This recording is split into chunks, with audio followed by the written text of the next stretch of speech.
نصير فأعوذ بالله من الشيطان الرجيم بسم الله الرحمن الرحيم الحمد لله الذي نور قلوبنا بولایت محمد وآل محمد اللهم صل الصلاة والسلام على أشرف الأنبياء والمرسلين وخاتم النبيين أبي القاسم محمد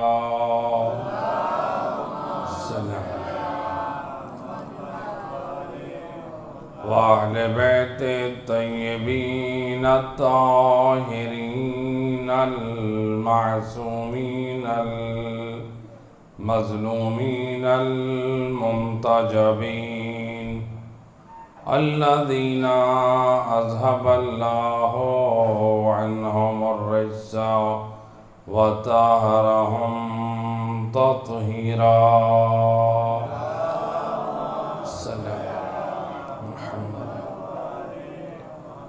ولعنة الدائمة على أعدائهم أجمعين من يوم ظلمهم إلى يوم الدين أما بعد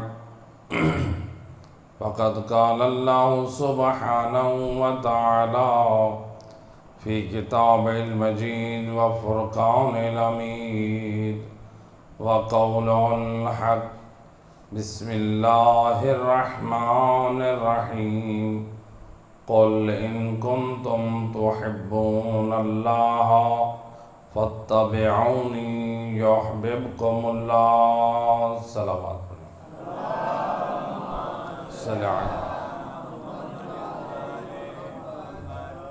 ارباب اعضاء قرآن مجید کی جس آیت مجیدہ کو موضوع قرار دیا ہے، ارشاد رب العزت ہو رہا ہے، اے میرا حبیب کلمہ گوؤں سے، مسلمانوں سے، ان لوگوں سے جو مجھ اللہ کی محبت کا دعویٰ کرتے ہیں، ان سے کہہ دے ان کنتم تحبون اللہ، اگر تم اللہ سے محبت کرتے ہو، فاتبعونی، اس محبت کا تقاضا یہ ہے اپنی مرضی کی زندگی نہ گزارو، مجھ رسول کی پیروی کرو۔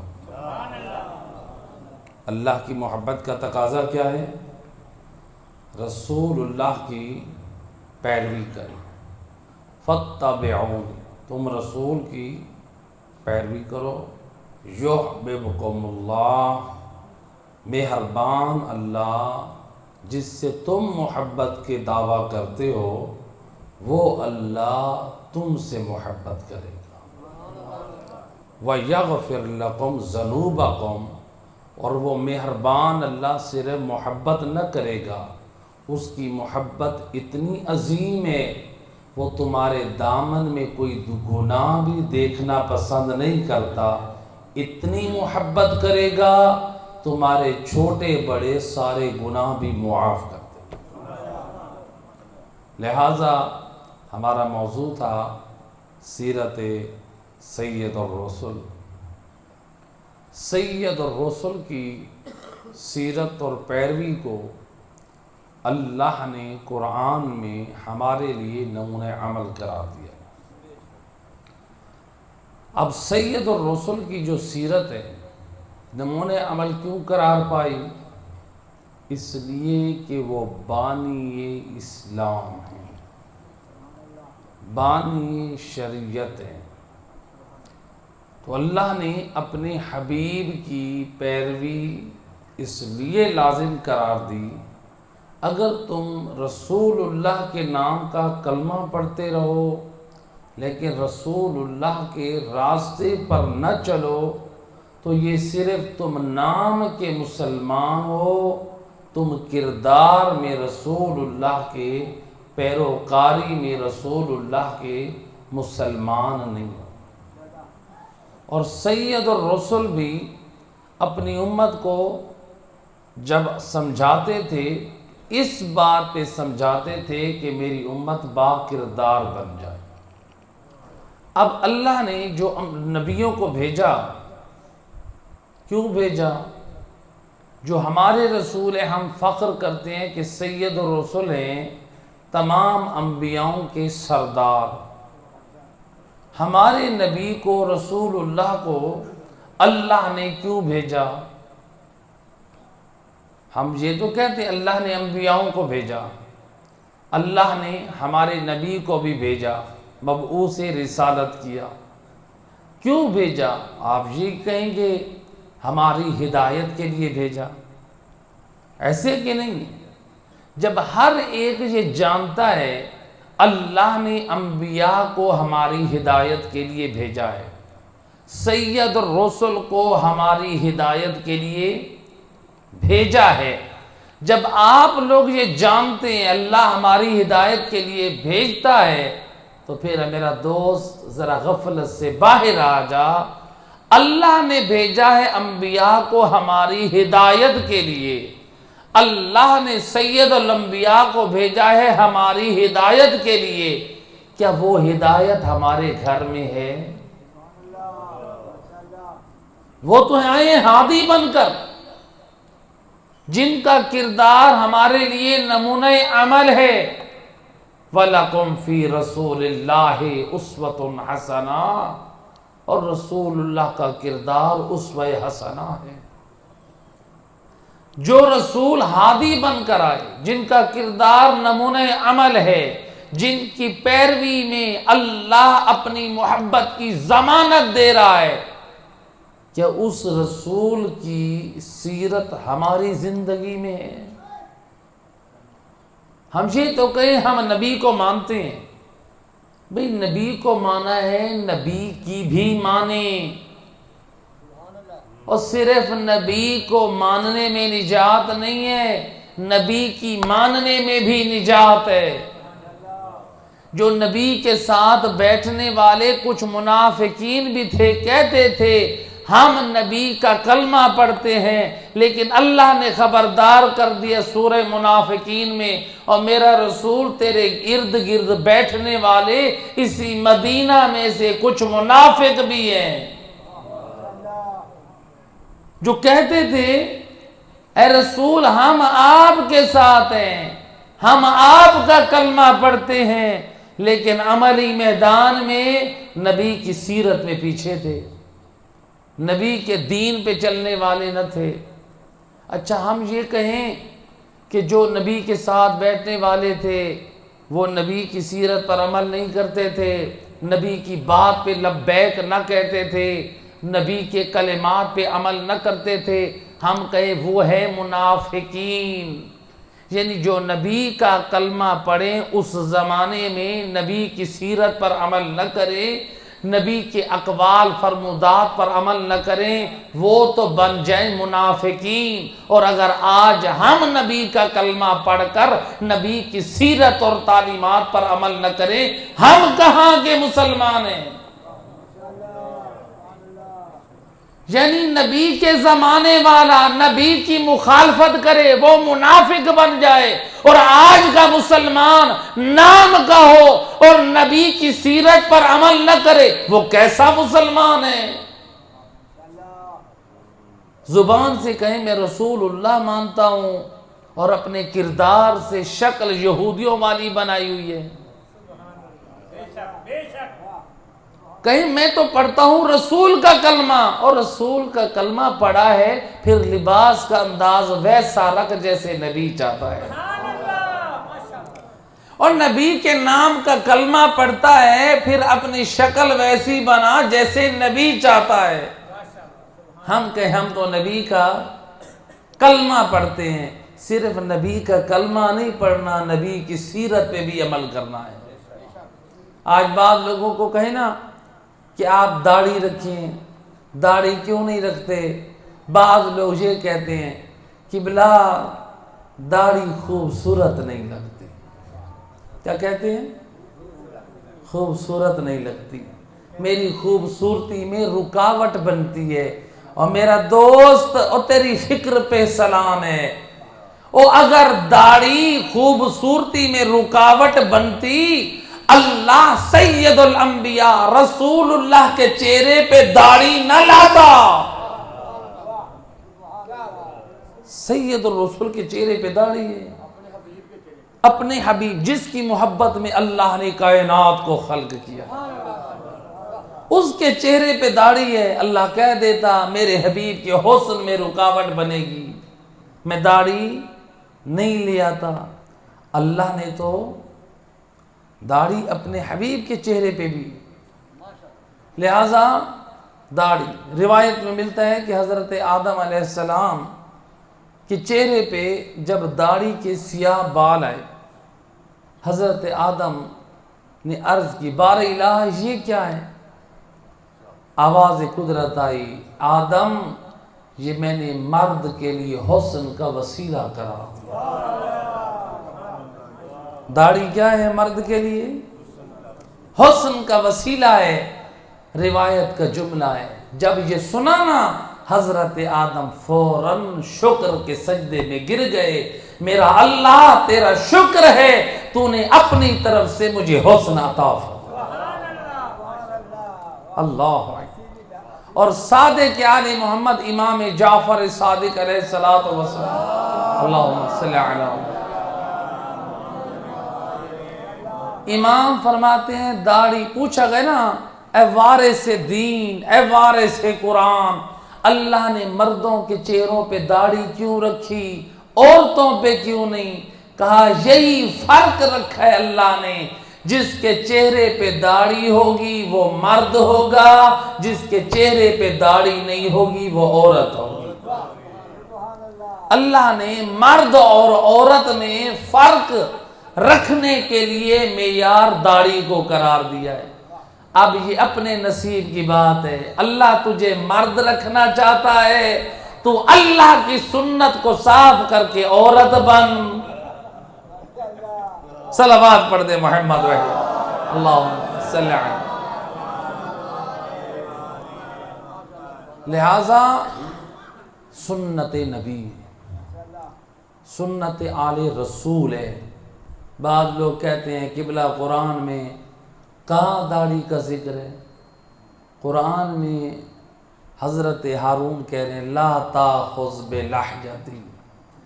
اگر داڑھی کا ذکر دیکھنا چاہتے ہیں تو موسیٰ اور ہارون کی قصے میں موجود ہے، اور اگر قرآن پر دیکھنا چاہتے ہیں تو پھر نعت کے قرآن میں سے 13 معصوم کے چہروں پہ موجود ہے۔ وہ داڑھی اللہ کے بندو، یہ سنت نبی، سنت آل رسول ہے، لہٰذا اس لیے مرد کے وقار میں اضافہ ہوتا ہے۔ جن لوگوں نے داڑھی نہیں رکھی ہوئی، خدا گواہ ہے، آج اس منبر سے ذمہ داری سے کہہ رہا ہوں، جا کے داڑھی رکھ لیں، ایک ہفتے بعد آج کی اپنی تصویر بھی دیکھ لیں، اپنے موبائل میں سیو کر لیں، اور داڑھی رکھی ہوئی تصویر کو بھی دیکھیں، ان میں چہرہ باروب کون سا نظر آتا ہے، اس میں چہرہ باوقار کون سا نظر آتا ہے۔ او اللہ نے اس داڑھی میں اتنی کرامت رکھی ہے، اگر داڑھی رکھ کے تو دنیا والوں کے سامنے جا تو لوگ کہتے ہیں یہ کوئی شریف اور نمازی لگتا ہے۔ لہٰذا داڑھی کو رکھیں تو سنت سمجھ کے رکھیں، انسان فیشن سمجھ کے بھی نہ رکھے، ورنہ اس کا بھی ثواب نہیں ملے گا۔ تو لہٰذا نبی کی سیرت پر عمل کرنے میں ہماری نجات ہے۔ ہم صرف نام کے مسلمان نہ ہوں، نبی کو مانا ہے تو نبی کی مانیں۔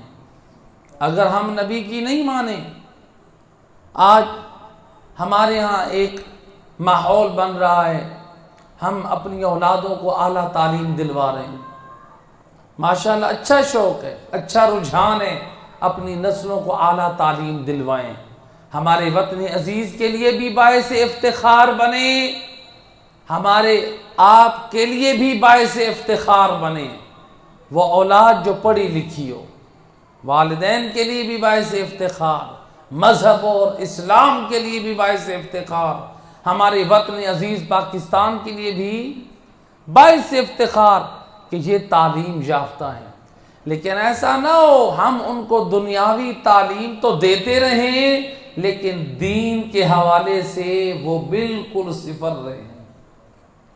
یہ ہماری ذمہ داری ہے۔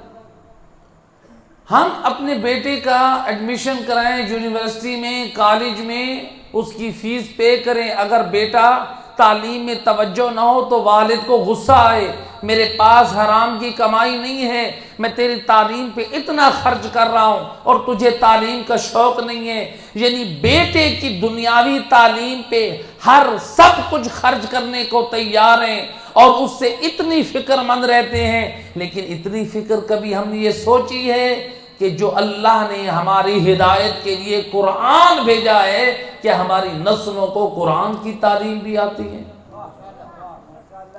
کیا ہمارے جوانوں کو قرآن کی تعلیم بھی ہے؟ کیا ہمارے جوانوں کے پاس، ہمارے بچوں کے پاس نبی اور آل نبی کی سنت کا علم بھی ہے؟ ساری رات ہمارے جوان، ہمارے بچے موبائلوں پہ بیٹھے رہیں، موویز دیکھتے رہیں، ویڈیوز دیکھتے رہیں، گیمیں کھیلتے رہیں اور والدین کہیں وہ گھروں میں سوتے رہیں۔ یاد رکھیں میدان قیامت میں آپ سے سوال ہوگا۔ آپ رات کو سو گئے، اولاد باہر چوکوں میں، باہر محلوں میں بیٹھی رہی، حرام کرتی رہی، اس کا جواب دینا ہوگا۔ سید الرسل فرماتے ہیں میدان قیامت میں کچھ لوگ آئیں گے، جب ان کا نامہ اعمال کھولا جائے گا اس نامہ اعمال میں لکھا ہوگا اس شخص نے 300 سال کا گناہ کیا ہے، 200 سال کا گناہ کیا ہے۔ جب نامہ اعمال کھولے گا ایک مرتبہ رو کے فریاد کرے گا، بار الہ میری زندگی 60 سال تھی، میری زندگی 70 سال تھی، یہ نامہ اعمال میرا نہیں ہے۔ آواز قدرت آئے گی، میرے بندے یہ نامہ اعمال تیرا ہے، اس لیے تو نے جو گناہ کیا تھا، جس گناہ کی بنیاد اپنی اولاد میں رکھی، اپنے رشتہ داروں میں، اپنے دوستوں میں، اپنے خاندان میں، اپنے علاقے میں، تو اس دنیا کو چھوڑ کر چلا گیا، تیرے مرنے کے بعد تیری اولاد، تیرے دوست، رشتہ دار جب تک اس گناہ کو انجام دیتے رہے، میرے حکم سے ملائکہ تیرے نام اعمال میں گناہ لکھتے رہے۔ آج ہم اولاد کو آزاد چھوڑ دیں، ہم کہیں کہ بچے ہیں، یہی انجوائے کرنے کا زمانہ ہے، وہ اپنا وقت پاس کر رہے ہیں۔ نہ میرا دوست، اپنی نسلوں، اپنے جوانوں کے ایمان کی سلامتی کی فکر کر۔ یہ فکر ہونی چاہیے کہ ہمارا بیٹا صبح کی نماز کے لیے بیدار کیوں نہیں ہوا۔ شیطان نے ایک سجدہ نہیں کیا، قیامت تک کے لیے دھدکار دیا گیا۔ ایسے کہ نہیں؟ اور جو شخص صبح کی نماز نہیں پڑھتا وہ کتنے سجدے نہیں کرتا؟ 4، 2 پہلی رکعت میں اور 2 4 سے، اور جو ایک سجدہ چھوڑ دے وہ قیامت تک کے لیے ملعون بن گیا، اور جو 4 سجدے چھوڑ دے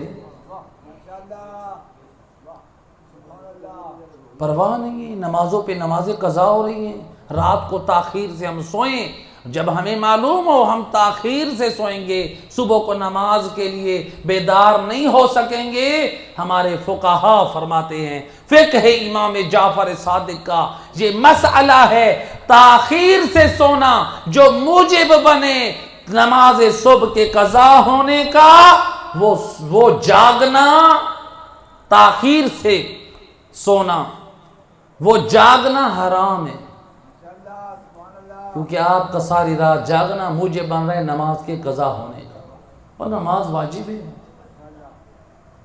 لہذا واجبات کی طرف اپنی نسلوں اور اپنے جوانوں کو توجہ دلوائیں۔ سید رسول فرماتے ہیں میدان معاشر میں دوسرا شخص آئے گا، ایک اور شخص اپنا نام اعمال لے کر آئے گا، اس کی زندگی دنیا میں ہوگی 60 سال 70 سال، میدان معاشر میں نام اعمال دیا ہوگا 200 سال 300 سال کی نیکیاں درج ہیں۔ عرض کرے گا بار الہ میری زندگی 60 سال 70 سال، یہ نام اعمال میرا نہیں ہے، اس میں اتنی زیادہ نیکیاں ہیں۔ آواز قدرت آئے گی، میرا بندہ میں عادل خدا ہوں، جن نیکیوں کی بنیاد تو نے اولاد میں رکھی، نماز پڑھتا تھا اولاد کو بھی پڑھاتا تھا، دیانت دار تھا اولاد کو بھی دیانت سکھائی، سچا تھا اولاد کو بھی سچائی کی تعلیم دی، علماء کو سنتا تھا نسلوں کو بھی علماء کو سننے کے لیے لے جاتا، دین پر عمل کرتا تھا اولاد کو بھی دین پر عمل کا شوق دلاتا۔ اے مومن تو نے اگرچہ زندگی 60 اور 70 سال کی پائی ہے، لیکن تیرا پاک کردار اتنا تھا، جب تک تیرا پاک کردار تیری نسلوں میں تیرے دوستوں میں چلتا رہا، میرے فرشتے میرے حکم سے تیرے نام اعمال میں نیکیاں لکھتے رہے۔ اللہ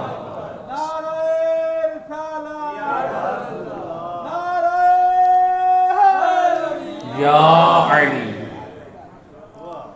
لہذا وہ ملائکہ لکھتے رہے۔ یہ ہمارے اوپر ہے، ہم اپنے نام اعمال کو نیکیوں سے بھر دیں، اپنے بچوں کو اپنے جوانوں کو اعمال صالح کی رغبت دلائیں، اپنے جوانوں اپنے بچوں کو اس بات کی طرف توجہ دلائیں۔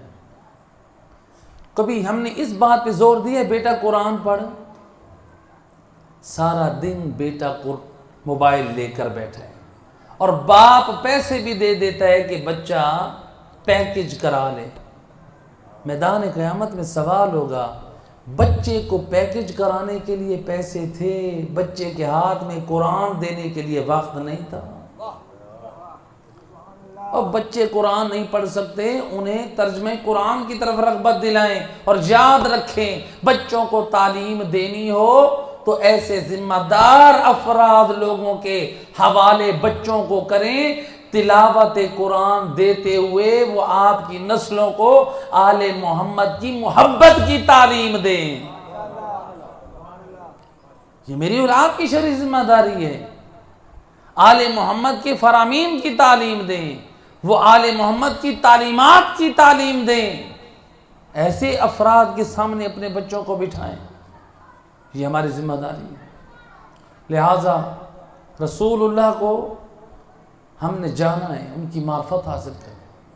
اگر ہم صرف رسول اللہ کو جان لیں پہچان لیں، لیکن رسول کی آواز پہ لبیک نہ کہیں، سید الرسل کی سیرت پر عمل نہ کریں، پھر یاد رکھیں ہمارا رسول اللہ کی نگاہ میں کیا مقام ہے۔ روایت ہے، شیخ صدوق رحمۃ اللہ علیہ نے اس روایت کو نقل کیا ہے، اللہ کے رسول ایک دن اپنے اصحاب میں حیران پریشان ہیں، کہتے ہیں میرے اصحاب کیا وجہ ہے، میں بھی مختلف علاقوں میں جا کر دین خدا کی تبلیغ کرتا ہوں، تم میرے اصحاب باوفا بھی اللہ کے دین کی تبلیغات کے لیے جاتے ہو، ہم اتنی مشکلات برداشت کر رہے ہیں، ایک ایک علاقے میں محلے میں تبلیغات دین کے لیے جا رہے ہیں، یعنی ادھر سے کفار و مشرکین کوئی جنگ کرنے کے لیے تیار ہو جاتا ہے، کوئی پتھر مارتا ہے، کوئی گالم و گلوچ دیتا ہے۔ سید الرسل پوچھتے ہیں میرے اصحاب اتنی کوشش ہو رہی ہے اسلام کی تعلیمات کو دینے کے لیے، آخر وجہ کیا ہے، رزلٹ اتنا سامنے کیوں نہیں آ رہا جتنی ہم تعلیمات دین دے رہے ہیں؟ رسول اللہ پریشان ہو گئے کہ ہم جتنا پیغام اسلام پہنچا رہے ہیں اتنا رزلٹ سامنے نہیں آ رہا، اتنا ثمرہ ظاہر نہیں ہو رہا۔ کسی نے کہا یا رسول اللہ، وہ جو ابو الحکم ہے مکے میں، وہ جو ابو الحکم ہے اس کی وجہ سے لوگ اسلام کو قبول نہیں کرتے، ابو الحکم. ابو الحکم کیوں کہتے ہیں؟ اس کا اصل نام تھا عمرو بن حشام. نام تھا عمرو بن حشام. یہ اپنے زمانے کا پڑھا لکھا تھا. یہ لوگوں کے بیٹھ کے فیصلے کرتا تھا. اپنے زمانے کی اس نے پی ایچ ڈی کی ہوئی تھی. اس اپنے زمانے کا یعنی اس نے ماسٹر کیا ہوا تھا. آج کہتے ہیں نا فخر سے اس نے پی ایچ ڈی کی ہوئی ہے، یہ ڈاکٹر ہے، اس نے ماسٹر کیا ہوا ہے، اس نے ایم فل کیا ہوا ہے. لوگ تعلیم پہ ناز کرتے ہیں، ایسے کہ نہیں ہے. سید الرسل کیا معیار بتا رہے ہیں. رسول اللہ فرماتے ہیں ایم فل کرنے پر فخر نہ کر، ماسٹر کرنے پہ فخر نہ کر، پی ایچ ڈی کرنے پہ فخر نہ کر. فخر کرنا ہے تو اس وقت کر، یہ دیکھ تیرے دامن میں قرآن اور مصطفیٰ کی سنت کتنی ہے. انسان دنیاوی تعلیم میں فخر نہ کرتا رہے، بے شک کرنی چاہیے. میں تعلیم کی مخالفت نہیں کر رہا، اپنی نسلوں کو اعلیٰ تعلیم دلوائیں، لیکن ان کو دین کا شعور اور تعلیم بھی ضرور دیں. ایسا نہ ہو صرف وہ دنیا کی طرف لگے رہیں اور وہ دین اور قرآن اور سنت سے جاہل اور کورے رہ جائیں. سید الرسل نے جب یہ سنا کہ وہ جو عمرو بن حشام ہے جسے دنیا والے ابو الحکم سے یاد کرتے ہیں، ابو الحکم کہتے ہیں حکمتوں کا باپ، یعنی حکمتوں سے فیصلہ کرنے والا، یعنی صاحب علم. لوگ دنیا والے اس کو صاحب علم کہتے ہیں. اب رسول اللہ نے جب یہ ریزن پوچھا، سبب پوچھا، تو وہ کہتے ہیں کہ یا رسول اللہ، وہ کہتا ہے کہ میں یتیم عبداللہ کے دین کو کیسے مانوں، اسلام کے اس حکم میں کیا فائدہ. وہ ایک ایک بات پہ اعتراض کرتا ہے، وہ اسلام کے احکام کو نظر انداز کرتا ہے. کیا کہتا تھا؟ میں ایک یتیم عبداللہ کے دین کو کیوں مانوں، اسلام کے اس حکم میں کیا فائدہ ہے، اسلام کے اس حکم پر عمل نہیں کروں گا تو کیا نقصان ہے.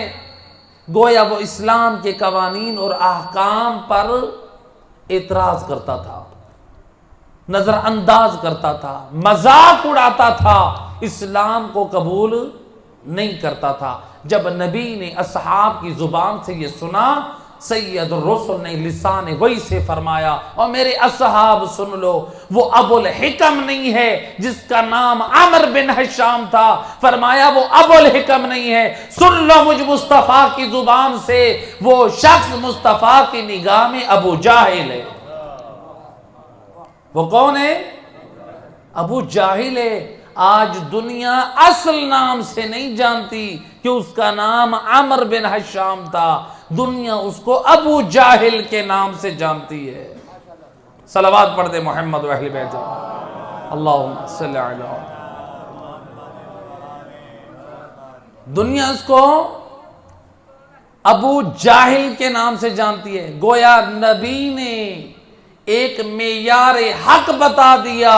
اور دنیا والو، اگر تم دنیاوی تعلیم حاصل کرتے رہو، تم لوگوں نے لاکھ ماسٹر کیا ہو، تم نے پی ایچ ڈی کی ہو، ایم فیل کی ہو، اعلیٰ تعلیم حاصل کی ہو، اعلیٰ یونیورسٹیوں میں گئے ہو، بیرون ملک تک پڑھ کر آئے ہو، لیکن اگر تمہارے دامن میں نہ قرآن ہے، نہ مصطفیٰ اور اس کی آل کی پاک سیرت ہے، تمہارے اندر دین کا شعور نہیں ہے، صرف دنیا ہی دنیا کو تم جانتے ہو. رسول اللہ فرماتے ہیں سن لو، دنیا والوں کی نگاہ میں تو تم ڈاکٹر ہو سکتے ہو، تم انجینئر ہو سکتے ہو، تم ہر اعلیٰ عہدے والے ہو سکتے ہو، اگر تمہارے دامن میں دین نہیں ہے، مصطفیٰ کی نگاہ میں ابو جاہل ہو.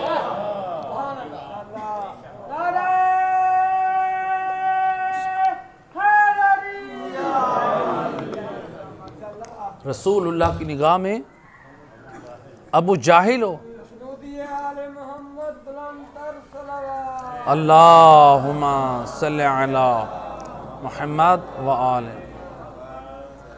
بار دیگر بآواز بلند صلوات صلی علی لہٰذا اپنا معیار بلند کریں اور قرآن اور سنت کی طرف توجہ کریں۔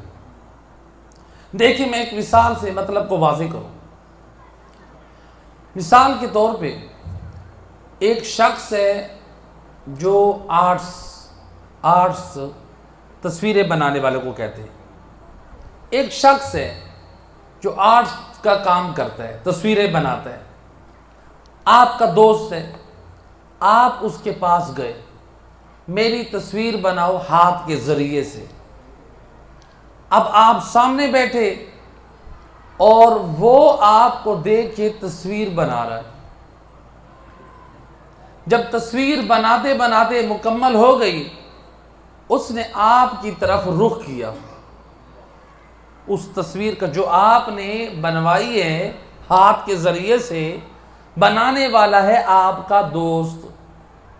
جب اس نے جو آرٹس اس نے کی ہے، ڈرائنگ کی ہے، وہ آپ کی طرف جب کیا تو آپ نے دیکھا ایک مرتبہ اس دوست پہ غصہ کیا، تجھے حیا نہیں آتی، میری تصویر کی جگہ پہ میرا کارٹون بنا دیا۔ آپ کو غصہ آئے گا جب آپ خوش ہوں گے؟ جی وہ کہے گا اللہ کے بندے غصہ کیوں ہو رہا ہے؟ کیا تجھے اپنی شکل اس میں دکھائی دے رہی ہے؟ وہ کہے گا میری شکل ہے، لیکن تو نے میری شکل کا کارٹون بنا دیا ہے، میرا ناک موٹا بنا دیا ہے، میرا وجود چھوٹا بنا دیا ہے، میری شکل کو بگاڑ دیا ہے۔ شکل میری ہے لیکن اس میں تو نے اپنی طرف سے اضافہ کر دیا ہے۔ جیسے میری شکل تھی، میرے اعضاء تھے، ویسے تو نے میری اعضاء اور شکل کو نہیں رکھا۔ تو لہٰذا اب وہ آپ پہ غصہ کرے گا یا خوش ہوگا؟ جی اور اگر یہی آپ کے ساتھ ہو جائے، جو آپ کی یا میری شکل کا کارٹون بنائے، اپنی امام سے بتائیں، آپ اس پہ راضی ہوں گے یا خوش ہوں گے؟ غصہ کریں گے۔ کیوں کریں گے؟ بھئی تجھے شرم نہیں آتی؟ ہماری اچھی بلی شکل ہے، اگر بنانی تھی تو صحیح تصویر بناتا، تو نے ہماری شکل کو بگاڑ دیا۔ اور میرا دوست، اللہ یہی تو قرآن میں سمجھانا چاہتا ہے، مصطفیٰ یہی تو سمجھانا چاہتے ہیں۔ اگر تیری شکل کا کارٹون بنا دیا جائے تو تجھے بنانے والے پہ غصہ آتا ہے، اور جس دین خدا کو میں نے امانت سے پہنچایا، تو دین میں اپنی مرضی کو شامل کر کے دین کا کیوں کارٹون بنا رہا ہے؟ اللہ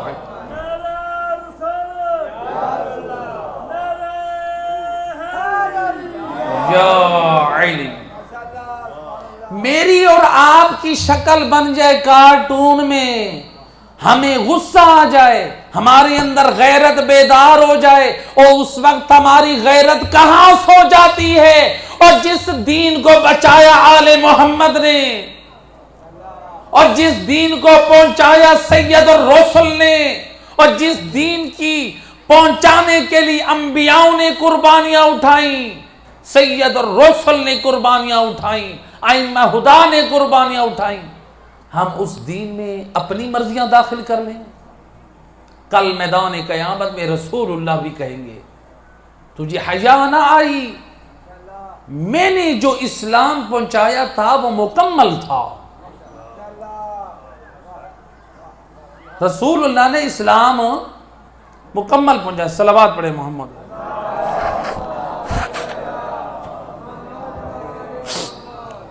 میں نے اسلام پہنچایا مکمل، تو نے اپنی مرضی دین میں کیوں داخل کی؟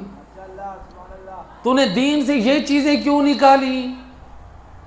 اور میرا دوست یاد رکھ، اگر آج ہم یہ کہتے رہے نا ہم نے یہ نہ کیا تو لوگ یہ کہیں گے، ہم نے یہ کر دیا تو لوگ یہ کہیں گے، اور میرا دوست لوگوں کا ڈر ہے، تیرے دل میں رب کا ڈر نہیں ہے۔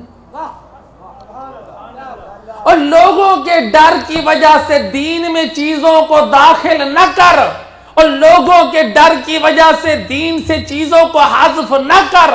ڈر دل میں رکھنا ہے تو اللہ کا رکھ، یا پھر مصطفیٰ کی بارگاہ میں جواب دینے کے قابل بن کے جاؤ۔ صلوات پڑھ دیں محمد رحل صلی اللہ علیہ وسلم۔ لہٰذا اسلام جو پہنچایا ہے امانت سے اس پر عمل کریں۔ کیسا اسلام ہونا چاہیے؟ اللہ نے قرآن میں جو اسلام کو کے بارے میں نقشہ کھینچا، ان الدین عند اللہ الاسلام، اللہ کے نزدیک اگر کوئی پسندیدہ دین ہے تو وہ کیا ہے؟ اسلام ہے۔ اسلام نام ہے قرآن اور 14 کا فرمان۔ اور جو بندہ کہتا ہے نہیں یہ کام ہونا چاہیے، اس کا مطلب ہے وہ 14 سے اپنے آپ کو افضل سمجھتا ہے، وہ قرآن سے اپنے آپ کو افضل سمجھتا ہے۔ اور میرا دوست، میری اور تیری کیا حیثیت ہے؟ میرے اور تیرے لیے قرآن ہے یا پھر 14 کا فرمان ہے؟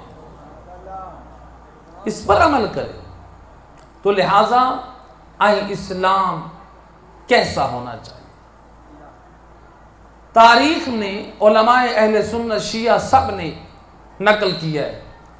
سید الرسل کا ایک صحابی ہے خزیمہ بن ثابت انصاری، رسول اللہ کے بڑے عظیم باوفا صحابی، اور یہ وہ صحابی تھے جس صحابی نے نبی کے بعد علی کا دامن پکڑا،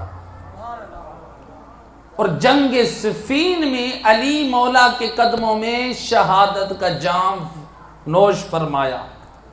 جنگ صفین میں جہاں حضرت عمار یاسر شہید ہوئے، نبی کے صحابی، صحیح بخاری کی روایت ہے، نبی نے فرمایا تھا اے عمار تجھے ایک باغی گروہ شہید کرے گا۔ نبی نے فرمایا تھا۔ آج دنیا تحقیق کرے، تعویل نہ کر میرا دوست، صحیح بخاری کی روایت ہے، نبی نے فرمایا تجھے باغی گروہ شہید کرے گا۔ آج دنیا یہ کہے کہ عمار کو میدان میں لے کے آنے والے تو علی تھے، کہتے ہیں کہ نہیں کہتے؟ یعنی ہم ایک کا دفاع کریں، ادھر سے علی حیدر کرار کو چھوڑ دیں۔ یہی اعتراض دنیا والوں نے خود مولا علی پہ بھی کیا تھا، جب کہا تھا نا کہ نبی نے فرمایا کہ عمار کو کا قاتل باغی گروہ ہوگا، تو کہنے والے نے کہا تھا کہ اس میدان میں لانے والا تو علی ہے، یعنی وہ اپنا جرم علی پہ ڈالنا چاہتے تھے۔ میں قربان جاؤں، وارث قرآن علی نے کیا عقلی مثال سے جواب دیا۔ فرماتے ہیں اگر عمار کا قتل مجھ پہ ڈالتے ہو، پھر رسول اللہ میدان جنگ میں حمزہ کو بھی لے کر گئے تھے، پھر حضرت حمزہ کا قتل تم رسول پہ ڈالو گے، اور اگر میدان میں لے جانے والے کا قتل اس پہ ڈالتے ہو تو پھر اگر مصطفیٰ کے حق میں جسارت کرو گے تو اسلام نہیں بچتا، تو اگر علی کے حق میں جسارت کرو گے تو ایمان نہیں بچتا۔ صلوات پڑھ دے محمد وحید صلی اللہ علیہ وسلم۔ اسی جنگ صفین میں حضرت عمار شہید ہوئے اور حضرت خزیمہ بن ثابت انصاری، یہ جنگ صفین، رسول کے عظیم صحابہ اس جنگ میں شہید ہوئے۔ جو شام سے لشکر آیا تھا امیر شام کا، اور یہ جنگ کس سے لڑ رہا ہے؟ علی مولا سے۔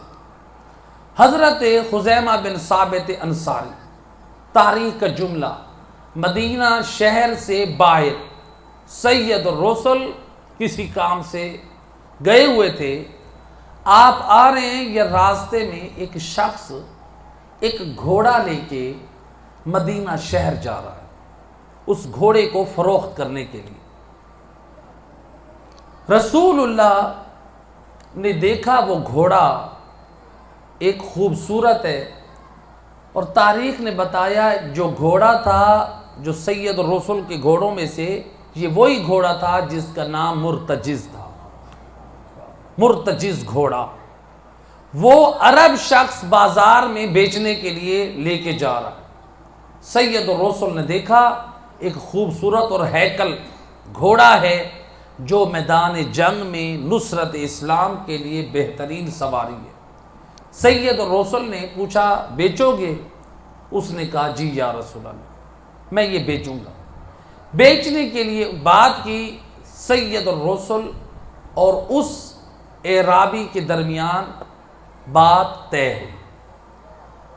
اب روایت ہے کہ سید الرسل کا اخلاق کہ آپ آہستہ آہستہ قدم اٹھاتے ہیں، درمیانہ قدم، نبی کی شان، نہ زیادہ تیز چلتے ہیں نہ زیادہ آہستہ، درمیانہ قدم اٹھاتے ہیں۔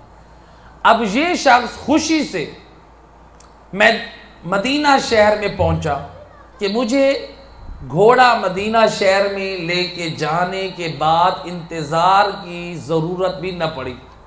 ابھی راستے میں جا رہا تھا کہ میرے گھوڑے کا سودا ہو گیا اور جتنی میں رقم چاہتا تھا مجھے اس سے اچھی مل رہی ہے۔ اب یہ خوش ہے، جلدی جلدی یہ پہنچا۔ سید الرسل جب مدینہ شہر میں پہنچے، ادھر سے کچھ منافقین کو جب یہ خبر ملی، گھوڑا دیکھا، پوچھا، اس نے کہا کہ میں نے رسول اللہ کو گھوڑا بیچ دیا ہے۔ منافقین نے سے برداشت نہ ہوا، کہنے لگے ہم تمہیں اتنے پیسے دیتے ہیں، تم یہ گھوڑا ان کے پاس نہ بیچو۔ ایک شرارت سوجی۔ اب سید الرسل جیسے ہی پہنچے، اب رسول اللہ اس کو گھوڑے کی قیمت دینا چاہتے ہیں، وہ کہتا ہے کہ میں نے تو آپ کے پاس گھوڑا بیچا ہی نہیں، میں اب گھوڑا بیچنا ہے، میری رقم، میری ڈیمانڈ اتنی ہے، اگر آپ دیتے ہیں تو ٹھیک ورنہ میں یہ نہیں لیتا۔ آپ کے پاس سودے سے جو طے ہوا تھا اسے انکار کر دیا، اگر آپ میری ڈیمانڈ کے مطابق دیتے ہیں تو ٹھیک ورنہ میں کسی اور کو دیکھتا ہوں، یا تو پھر آپ کوئی گواہ لے آئیں۔ تاریخ گواہ ہے، سید الرسل بڑے بڑے صحابہ نبی کے ساتھ بیٹھنے والے، کچھ نبی کے یار ہیں، کچھ نبی کے رشتہ دار ہیں۔ سید الرسل کے نام پہ مرنے والے صحابہ، رسول اللہ پوچھ رہے ہیں تم بتاؤ کیا میں نے یہ گھوڑا خریدا؟ کچھ صحابہ، کچھ لوگ کہنے لگے یا رسول اللہ ہم کیسے گواہی دیں، آپ نے یہ گھوڑا خریدا، آپ نے ہمیں تعلیم دی تھی کہ کبھی جھوٹ نہ بولنا۔ یا رسول اللہ جب ہم نے آپ کو اور اس کو دیکھا ہی نہیں ہے، سودا طے ہوتے وقت، گھوڑا بیچتے وقت اور خریدتے وقت ہم تھے نہیں، پھر ہم گواہی دے کر کیسے جھوٹ بولے؟ سید الرسل بتانا چاہتے ہیں دیکھ لو کون کتنی معرفت نبی رکھتا ہے۔ رسول اللہ کچھ دکھانا چاہتے ہیں۔ یہ اتنے میں ایک صحابی خزیمہ بن ثابت انصاری آئے۔ سید الرسل فرماتے ہیں اے خزیمہ کیا تم گواہی دیتے ہو یہ گھوڑا میں نے خریدا ہے؟ کہتے ہیں نعم یا رسول اللہ، یا رسول اللہ میں گواہی دیتا ہوں آپ نے یہ گھوڑا خریدا ہے اور اس نے یہ گھوڑا بیچا ہے۔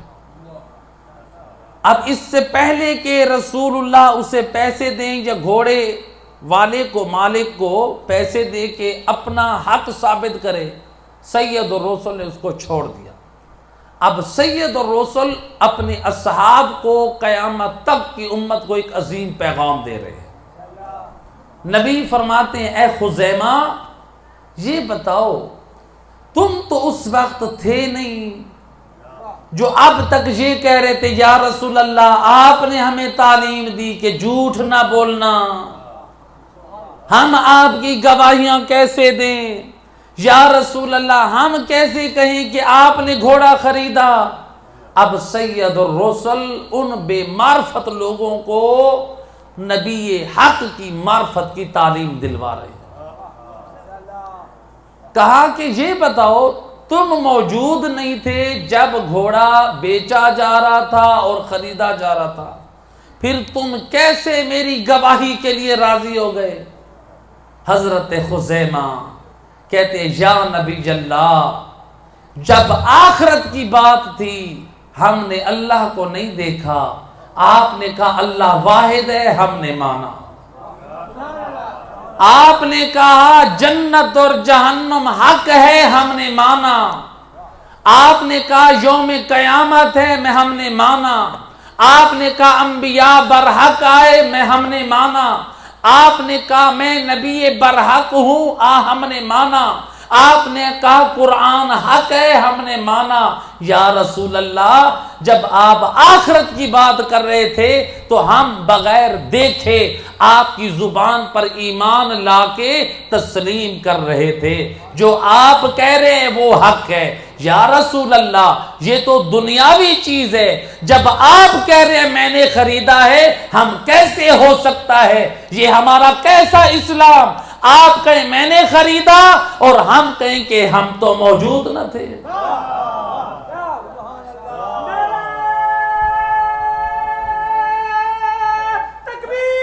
اللہ اکبر،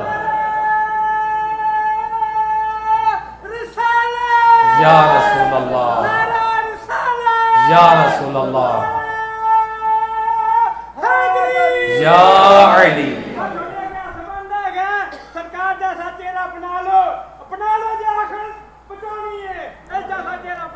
صلوات پڑھ دے محمد رحمہ اللہ صلی علی محمد۔ قربان جاؤں کیسے با معرفت صحابہ رسول تھے۔ رسول کو کہنے لگے یا نبی اللہ جب آپ آخرت کی بات کر رہے ہیں تو ہم مانتے رہے، جب آپ دنیا کی بات کر رہے تو ہم نہ مانیں، ہم تسلیم کرتے ہیں، ہم گواہی دیتے ہیں۔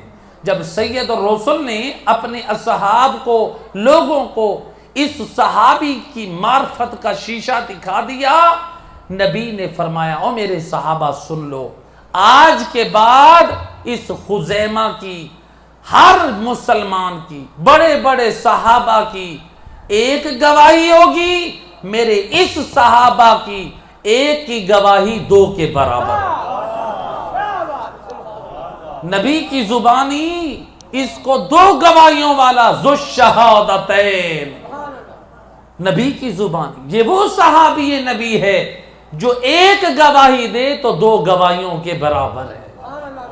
نبی سمجھانا چاہتے ہیں اور میرے امتیوں اور مسلمانوں ایسے مسلمان بن جاؤ کہ جو نبی کہہ دے اسی کو مان لو، اسی کو تسلیم کر لو، اسی کا نام اسلام ہے۔ ایک مومن کا سوال آیا ہے چونکہ اختتام کی طرف ہے، فرماتے ہیں کہ جناب فاطمہ زہرا سلام اللہ علیہا پہ اللہم صلی علی، جناب سیدہ پر ظلم ہوا تو مولا علی علیہ السلام جب حق پر تھے تو آپ کیوں خاموش رہے؟ سوال اچھا ہے سمجھنے کے لیے۔ دیکھیں ایک عقلی سوال، مولا علی علیہ السلام کیا تھے؟ حق پر تھے، اور سید الرسل نے اپنی زبان سے فرمایا علی مع الحق والحق مع علی۔ تاریخ گواہ ہے جب جنگ جمل میں حضرت محمد بن ابی بکر، مسلمانوں کے پہلے خلیفہ حضرت ابو بکر کے فرزند حضرت محمد، جب اپنی بہن زوجہ رسول بی بی عائشہ کے خیمے میں گئے، انہوں نے جا کر بی بی عائشہ کو کیا سلام، بی بی نے جواب نہ دیا، بی بی خاموش رہی۔ اس کے بعد حضرت محمد بن ابی بکر زوجہ رسول بی بی عائشہ کی خدمت میں کہتے ہیں اے میری بہن، آپ نے مجھے نہیں کہا تھا انی سمعت من رسول اللہ، میں نے رسول اللہ کے سے اپنے کانوں سے سنا ہے علی مع الحق والحق مع علی۔ زوجہ رسول کہہ رہی ہیں اور میرا بھائی، میں نے نبی کی زبان سے سنا تھا علی حق کے ساتھ ہیں اور حق علی کے ساتھ ہیں۔ میرا بھائی یاد رکھ، علی کو کبھی تنہا نہ چھوڑنا. میرا بھائی کبھی علی کو تنہا نہ چھوڑنا. حضرت محمد بن ابی بکر کہتے ہیں اور میری بہن کل تک تو مجھے علی کے حق میں سفارش کرتی رہی, آج آپ کو کیا ہو گیا؟ آپ نے مجھے کہا تھا علی حق پر ہے, تو لہٰذا نبی کی زبان سے حق پر کون ہے؟ علی مولا ہے. یقیناً امام حق پر ہے. جب حق پر ہے تو امام خاموش کیوں رہے؟ اب میرا آپ سے سوال ہے, کیا اللہ حق پر ہے؟ جی, اگر کوئی اللہ کو حق نہ مانے کافر ہے, دین سے خارج ہے, اسلام سے خارج ہے, ایسے ہے کہ نہیں ہے؟ اپنے بچوں کو سمجھانے کے لیے مثال دے رہا ہوں, بے اللہ حق پر ہے یا نہیں ہے؟ اللہ حق پر ہے. فرعون اپنے زمانے میں کہتا تھا انا ربکم الاعلی, میں تمہارا رب ہوں. کیا کہتا تھا؟ نمرود کہتا تھا انا ربکم الاعلی, میں تمہارا رب ہوں. حق پر رب کون ہے؟ اللہ حق پر ہے یا فرعون؟ اللہ حق پر ہے یا نمرود؟ اللہ ہے. اللہ حق پر ہوتے ہوئے نمرود اور فرعون اللہ ہونے کا دعویٰ کر رہے ہیں, رب ہونے کا دعویٰ کر رہے ہیں. اللہ نے تو اپنے دشمنوں کا خاتمہ نہیں کیا جبکہ وہ اپنے آپ کو سجدہ کروا رہے تھے, تو پھر کیا کہیں گے اللہ حق پر نہیں ہے؟ اللہ نے کتنی ڈھیل دی, اللہ نے کتنا آزاد چھوڑا. لہذا اب مولا علی علیہ السلام خاموش کیوں رہے؟ دیکھیں تاریخ میں ملتا ہے, ایک صلوات پڑھیں محمد و اہل بیت.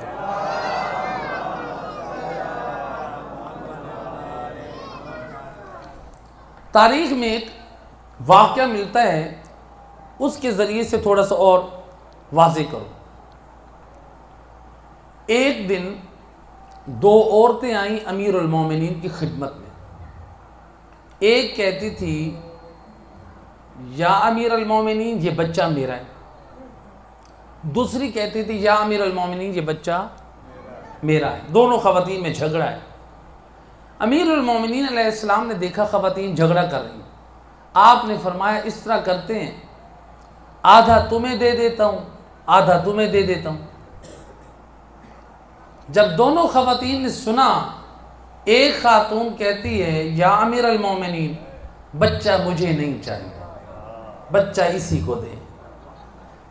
یعنی نفسیات کے ذریعے سے علی نے فیصلہ کیا, جو ماں ہے وہ بیٹے کو قربان ہوتے دیکھنا پسند نہیں کرتی. وہ یہ چاہتی ہے میرا بیٹا میرے پاس نہ رہے لیکن محفوظ رہے. علی حیدر کرار بھی جو خاموش تھے وہ یہی چاہتے تھے, مسند خلافت میرے پاس نہ رہے, بس رسول کا اسلام اور دین محفوظ رہے. صلوات پڑھ دے محمد.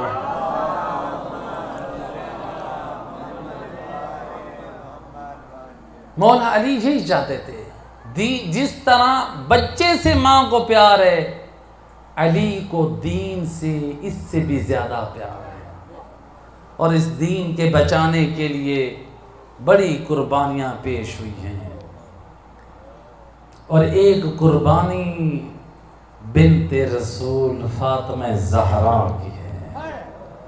اجرکم علی اللہ, اجرکم علی اللہ. آزادارو, رسول کی وفات کے بعد کیا مصائب رکے؟ نہیں, تاریخ کہتی ہے بلکہ رسول کے بعد مصائب کا آغاز شروع ہوا. کیسے؟ ابھی تو رسول اللہ کا کفن میلا بھی نہیں ہوا ہے. تاریخ نے نقل کیا ہے 3 یا 4 دن بعد کیا ہوا, مسلمان مدینے کے ایک چوک میں جمع ہوئے. کسی کے ہاتھ میں آگ ہے, کسی کے ہاتھ میں لکڑیاں ہیں, کسی کے ہاتھ میں جھاڑیاں ہیں. دیکھنے والے سمجھ رہے تھے شاید یہ مسلمان کسی میدان جنگ میں جا رہے ہیں. لیکن یہ پتہ نہیں ہے یہ اس دروازے پہ جا رہے ہیں اور جس دروازے پہ رسول آئے تطہیر کی تلاوت کرتے رہتے ہیں، اور نماز صبح سے پہلے مسجد میں جانے سے پہلے در زہرا پہ کھڑے ہو کر آئے تطہیر کی تلاوت کرتے، دنیا کو بتاتے، اور دنیا والوں اور نمازیں اس وقت تک کام نہ آئیں گی اور جب تک زہرا اور اس کی آل کی محبت نہ ہوگی۔ اجرکم علی اللہ، ہے مسلمان آئے دروازہ زہرا سے اور دھواں بلند ہوا۔ اے علماء اہل سنت کے علامہ شبلی نعمانی نقل کرتے ہیں، ہے آنے والے نے دروازے کو جلایا نہیں تھا بلکہ صرف دھمکی دی تھی، اور میں عرض کروں گا علامہ شبلی نعمانی اب بند رسول پہ آ کے دھمکی دینا، اور جس بی بی کی محبت کا اور قرآن میں سوال کیا جا رہا ہے، اجرکم علی اللہ، ازادار روایت کا جملہ، اور ایک ظالم نے دروازے کو دھکا دیا اور بند رسول اور در و دیوار کے درمیان ہے، یہ ایک ظالم نے دھکا دیا اور بی بی دیوار کے ساتھ لگ گئی، ہائے جلتا دروازہ، اور دروازے میں کیل کی میخیں اور میخیں گرم ہو چکی ہے، ایک میخ اور بنت رسول کے پہلو میں لگی اور بنت رسول کی پسلیاں ٹوٹی۔ اجرکم علی اللہ زادارو، یا راوی کہتا ہے، اور یہ ظالم نے جب دھکا دیا، یہ کہتا ہے میں نے اپنے کانوں سے سنا، اور بنت رسول اور دروازے کے پیچھے رو کے کہہ رہی ہے، یا ابدا اہکذا یفعل بحبیبتک، بابا رسول خدا، اور ذرا آ کر دیکھے، اور جس دروازے پہ آپ آئے تطہیر کی تلاوت کرتے، اور بابا امت زہرا کو کیا اجر رسالت دینے آئی ہے۔ اجرکم علی اللہ، علامہ انصاری نقل کرتے ہیں، ہے جلتا ہوا دروازہ اور بنت رسول پہ گرا اور شعلے بلند ہوئے اور فاطمہ زہرا کے چہرے مبارک تک جا پہنچے، ہے دروازہ بی بی پہ گھرا ہے، اور نقل کیا ہے جو مسلمان داخل ہوئے، ہے دروازہ بی بی پر ہے اور مسلمان دروازے پر ہے۔ یہ ایک شکی نے کیا کیا، وَرَكَلَ رِجْلُهُ، ایک شکی زور سے دروازے کو ٹھوکرے مارنے لگا اور دروازہ ٹوٹا، ہے دروازہ نہ ٹوٹا اور بنت رسول کی پسلی ٹوٹی۔ اجرکم علی اللہ، ہے مسلمان علی کے گلے میں رسی ڈال کر لے گئے، ادھر سے بنت رسول کو افاقہ ہوا، یا آنکھ کھول کے آواز دی، یا فضا خذینی الی صدرک وسندینی الی صدرک، اے اماں فضا اور زہرا کو سہارا دے۔ اجرکم علی اللہ زادارو، ہے بی بی نے ہے سہارا دیا، یا بی بی نے کہا میں فضا اور میرا محسن شہید ہو گیا۔ اجرکم علی اللہ زادارو، ہے جناب محسن شہید ہو گئے اور بی بی زہرا کا پہلو زخمی ہو گیا اور دروازہ جل گیا، لیکن جب بی بی نے پوچھا این علی، اور میرا سردار علی کہاں ہے، یہ جناب فضا نے بتایا وہ علی کو مسلمان مسجد میں لے کر گئے ہیں، ہے زہرا کو درد پہلو بھول گیا اور زہرا کو محسن کی مصیبت وہ زخمی پہلو کے ساتھ وہ سر پہ ردا رکھی، حسن حسین کو ساتھ لیا۔ روایت کہتی ہے اور بی بی آئی اس مقام پر اور جہاں مسلمانوں نے علی کو قیدی کیا ہوا ہے، میں کہوں گا مولا آج قیدی بن کے گھر سے نکلے، وہ آپ کی بیٹیاں وہ محفوظ تھی، اور میں قربان جاؤں مولا۔